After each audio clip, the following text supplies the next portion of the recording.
Il existe des armées dont on ne parle pas dans les livres d'histoire. Pas parce qu'elles sont secrètes, mais parce qu'il est presque impossible de croire qu'elles aient existé. Aujourd'hui, 10 de ces armées. Novembre 1932.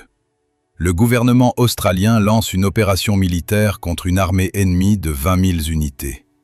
L'ennemi a occupé les champs de blé de la région de Campion, dans l'ouest du pays, détruit les récoltes et force les clôtures. Le ministre de la Défense, George Pearce, autorise l'usage d'armements lourds. L'ennemi, des émeus. En 1932, une sécheresse a poussé environ 20 000 oiseaux depuis l'intérieur des terres vers les zones agricoles de l'ouest de l'Australie. Chaque individu pèse jusqu'à 54 kg, atteint une vitesse de 50 km à l'heure et peut encaisser plusieurs balles tout en continuant d'avancer. Les fermiers, vétérans de la Première Guerre mondiale, s'y connaissaient en mitrailleuses. C'est eux qui ont demandé au gouvernement de les utiliser. Le 2 novembre 1932, le major Meredith, de la 7e batterie lourde de l'artillerie royale australienne, se met en position.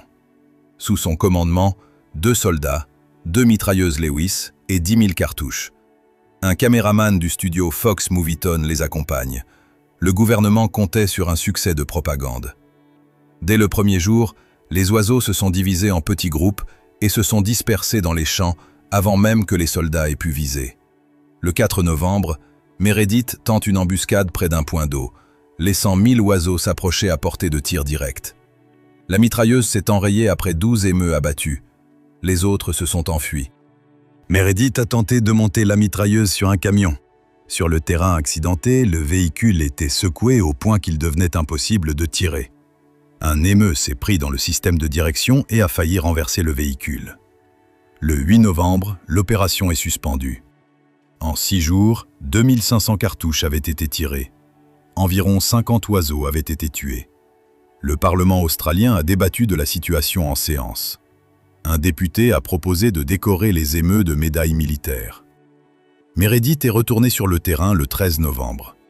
Au 10 décembre, son détachement avait tiré 9860 cartouches et signalé 986 morts confirmés. Exactement 10 cartouches par cible. L'armée d'émeus comptait 20 000 oiseaux. Le gouvernement a déclaré l'opération terminée. Les fermiers ont demandé une aide militaire à 3 autres reprises, en 1934, 1943 et 1948. Les 3 fois, ils ont essuyé un refus. Le major Meredith a écrit dans son rapport officiel ce qui suit au sujet des émeus. Si une unité militaire disposait de la même résistance, elle pourrait tenir tête à n'importe quelle armée du monde. Les émeus encaissent le feu des mitrailleuses avec la résistance de chars d'assaut. La Bolivie a perdu son accès à l'océan Pacifique en 1884, à l'issue de la guerre du Pacifique contre le Chili. 240 km de littoral sont passés à l'ennemi. Depuis, le pays reste enclavé. En janvier 1963, la Bolivie a créé une marine de guerre.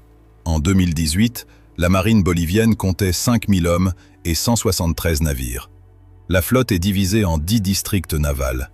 Les navires patrouillent les fleuves du bassin de l'Amazone et le lac Titicaca, le lac navigable le plus haut du monde, situé à 3800 mètres d'altitude.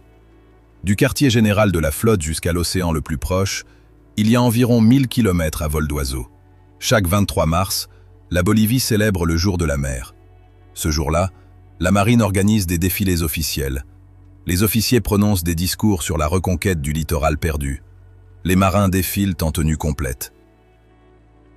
La Bolivie est le seul pays au monde où une marine de guerre existe uniquement comme expression d'un deuil national.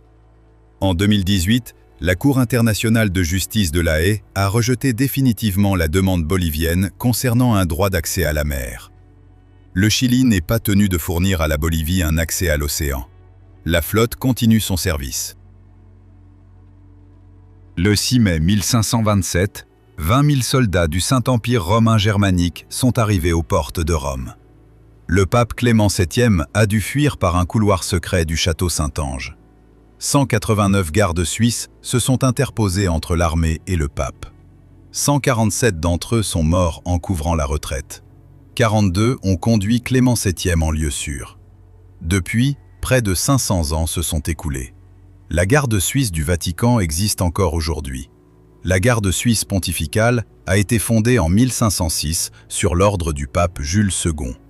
En 2024, elle comptait 135 hommes. C'est officiellement la plus petite armée du monde et l'une des plus anciennes formations militaires encore en activité sur la planète. Les conditions d'admission sont les suivantes. Citoyenneté suisse, confession catholique, sexe masculin, âge compris entre 19 et 30 ans, taille minimale de 174 cm, réputation irréprochable, diplôme d'études secondaires ou professionnelles et avoir suivi l'instruction de base de l'armée suisse. Lors de la cérémonie de prestation de serment, chaque garde jure de défendre le pontife au prix de sa propre vie. L'uniforme de gala, avec ses rayures bleues, rouges et jaunes, sa fraise blanche, son casque à plumet et sa hallebarde, a été conçu au début du XXe siècle d'après les fresques de Raphaël. En situation de combat, les gardes servent en civil et sont armés de pistolets Glock et de fusils Sig Sauer.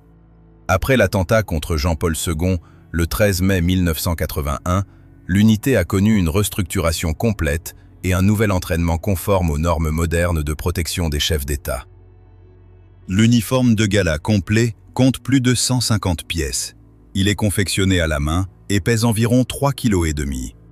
Chaque tenue est cousue sur mesure pour un garde en particulier en 32 heures. Rome a encore été mise à sac par la suite. Les troupes italiennes ont occupé le Vatican en 1870. Pendant la Seconde Guerre mondiale, des troupes allemandes se sont tenues aux portes de la ville. La garde suisse est restée à son poste dans chacun de ces cas. Elle est encore en service aujourd'hui. Idi Amin est arrivé au pouvoir en Ouganda le 25 janvier 1971, à la suite d'un coup d'État militaire. Il avait commencé sa carrière comme cuisinier dans les troupes coloniales britanniques en 1946. Au moment de la prise de pouvoir, il avait déjà atteint le grade de commandant en chef de l'armée. Amin était un fanatique du militaire. Vers la fin de son règne, les dépenses militaires atteignaient 65% du budget de l'État. L'armée ougandaise est passée de 10 000 à 25 000 hommes. Amin supervisait personnellement les achats de chars soviétiques, d'avions libyens et de systèmes de missiles. Il collectionnait grades militaires et médailles, dont la plupart lui avaient été décernés par lui-même. Le véritable bilan de cette armée au combat fut tout autre. En 1979, la Tanzanie a envahi l'Ouganda. La plupart des unités ougandaises se sont désintégrées au premier affrontement. Les soldats pillaient, désertaient ou fuyaient vers le Zaïre et le Soudan. Les unités libyennes envoyées au secours d'Amin, y compris des chars T-55 et des systèmes d'artillerie de roquettes BM-21, se sont également retirées. En 1977, après que le Royaume-Uni ait rompu ses relations diplomatiques avec l'Ouganda, Amin s'est officiellement déclaré vainqueur de la guerre contre la couronne britannique. Il a ajouté à son titre le sigle CBE, conquérant de l'Empire britannique. Son titre officiel complet était le suivant: Son Excellence, président à vie, maréchal Alhaji Dr Idi Amin Dada, seigneur de toutes les bêtes de la terre et des poissons de la mer, et conquérant de l'Empire britannique en Afrique en général et de l'Ouganda en particulier. Ni l'ordre du mérite, ni la croix militaire, ni la croix de Victoria qui figurait dans ce titre ne lui furent jamais remis. Il en fit fabriquer des répliques et les porter lors des défilés. En avril 1979, Amin a fui le pays. L'armée, qui avait absorbé les 2/3 du budget de l'État, n'a pas tenu 3 mois face à la Tanzanie. Le 15 août 1943, 34 000 soldats américains et canadiens ont débarqué sur l'île de Kiska, dans l'archipel des Aléoutiennes. 3 cuirassés, 2 croiseurs et 19 destroyers les soutenaient. Avant le débarquement, l'aviation avait bombardé l'île pendant plusieurs semaines. Il n'y avait pas de Japonais sur l'île. La garnison japonaise, forte de 5 000 hommes, avait été évacuée le 28 juillet 1943, 18 jours avant le début de l'assaut. Un croiseur léger et 10 destroyers sont entrés dans la baie sous couvert d'un épais brouillard et ont exfiltré tous les hommes en moins d'1 heure. Le blocus naval américain n'a repéré aucun navire. Les Alliés l'ignoraient. Après les combats sanglants sur l'île voisine d'Attu, où les Japonais s'étaient battus jusqu'au dernier homme, le commandement était persuadé que Kiska serait encore plus difficile. Les troupes avaient été préparées à un combat urbain brutal.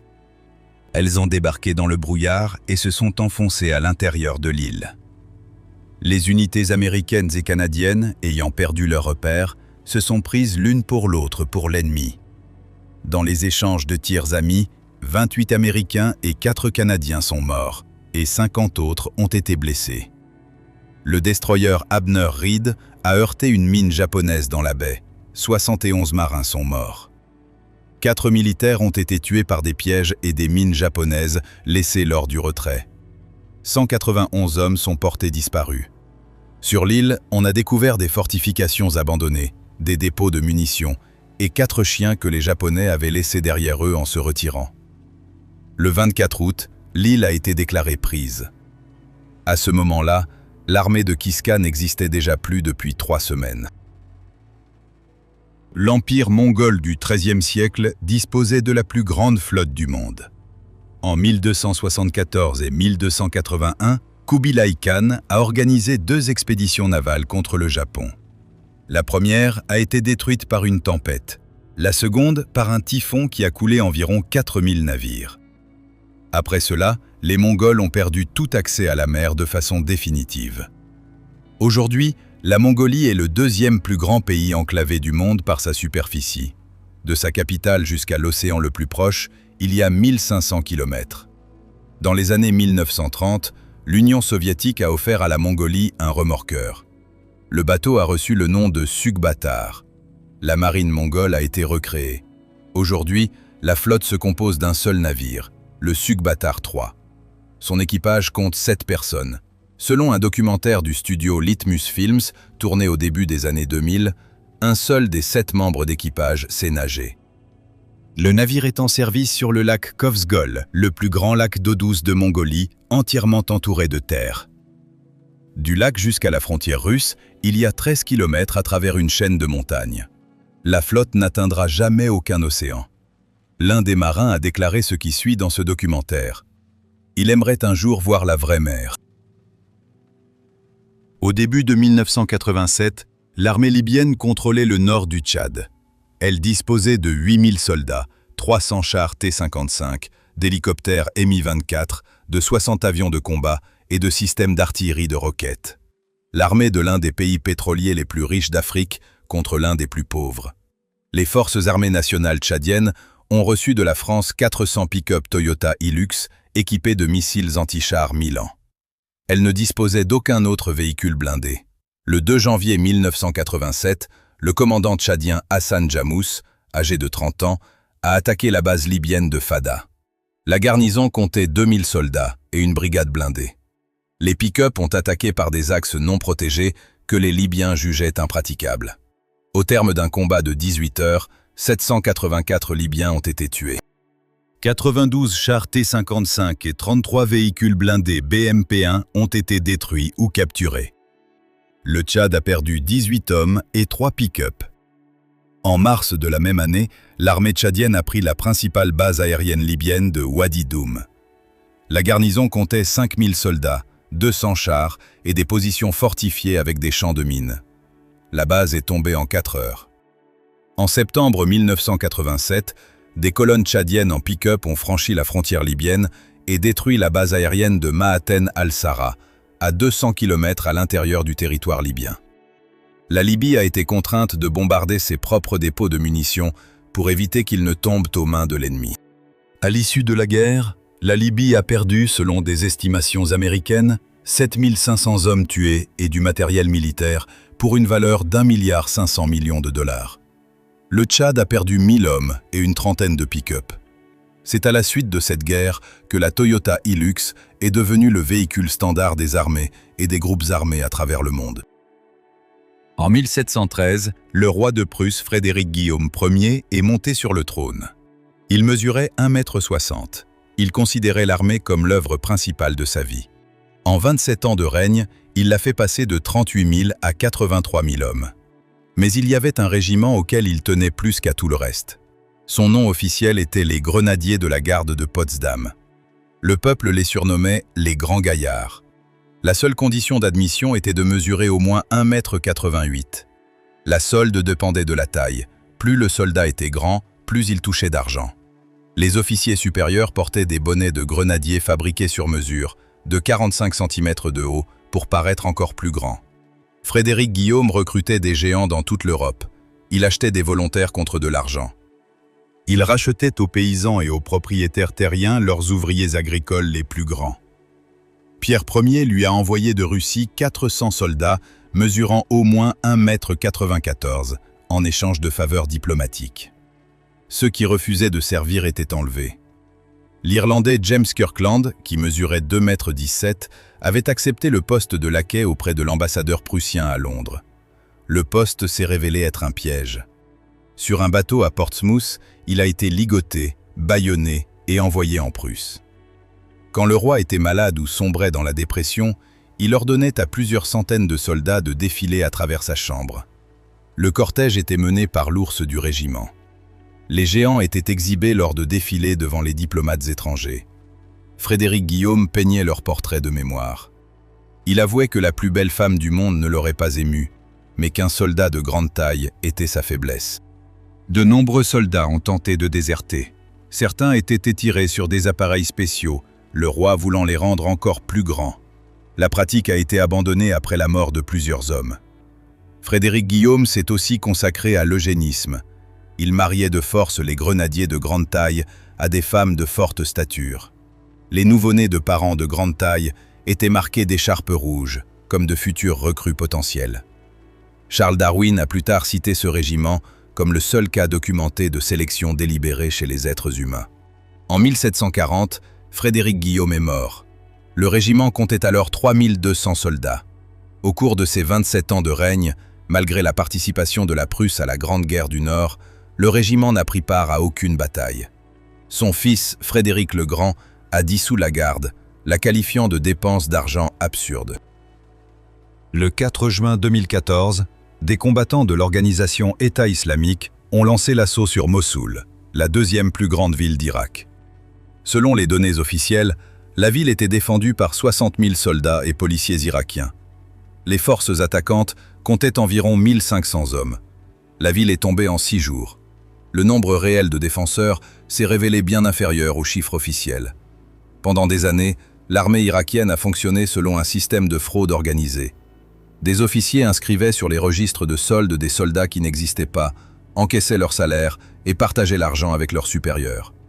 Ces militaires fictifs étaient appelés, au sein de l'armée irakienne, les fadaïines, littéralement les hommes de l'espace. Lorsqu'en novembre 2014, le nouveau gouvernement a mené un recensement complet du personnel à partir des registres de solde, on a découvert ceci. 50 000 soldats répartis dans 4 divisions touchaient un salaire sans exister dans la réalité. Les pertes annuelles pour le budget de l'État dues à ce système s'élevaient à 360 millions de dollars. Le nombre réel de troupes combattantes à Mossoul au moment de l'assaut se situait, selon diverses estimations, entre 10 000 et 12 000 hommes, en majorité de jeunes recrues sans expérience du combat. Dès les premiers signes de l'offensive, les soldats retiraient leur uniforme en pleine rue, se changeaient en civil et se fondaient dans la foule des réfugiés. Les commandants abandonnaient leur position. Le matériel, les armes et les munitions sont tombés aux mains de l'ennemi. Les États-Unis ont dépensé 25 milliards de dollars pour former et équiper l'armée irakienne après 2003. Une part importante de cet argent est allée aux salaires de soldats qui n'existaient pas. En 1915, les Marines américains ont occupé Haïti. Lorsqu'ils ont entrepris de dissoudre l'armée locale, ils se sont trouvés face à la structure suivante. 9000 soldats et 308 généraux. Un général pour 29 simples soldats. Cette proportion n'était pas le fruit du hasard. En 111 ans d'indépendance, de 1804 à 1915, 25 des 26 chefs d'État d'Haïti avaient été des officiers militaires. L'armée ne défendait pas le pays contre des menaces extérieures, elle produisait des présidents.